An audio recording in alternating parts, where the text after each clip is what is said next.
Maşın mühəndisliyi müasir texnologiyaların yaradılması, inkişafı və tətbiqi ilə məşğul olan mühəndislik sahəsidir.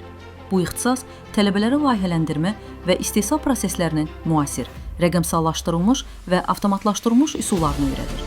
Azərbaycan Texniki Universitetində bu ixtisas müasir laboratoriyalar, tam təchiz olunmuş avadanlıqlar, sənaye ilə sıx əməkdaşlıq və beynəlxalq layihələrdə iştirak imkanları ilə fərqlənir. Maşın mühəndisliyi texnoloji inkişafın əsas istiqamətlərindən biri olmaqla tələbələrə geniş karyera imkanları və yüksək iş perspektivləri təqdim edir.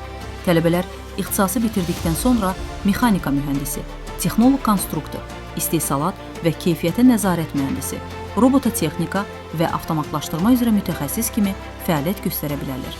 Peşəkar maşın mühəndisi olmaq istəyənlər üçün Azərbaycan Texniki Universiteti ən doğru seçimdir.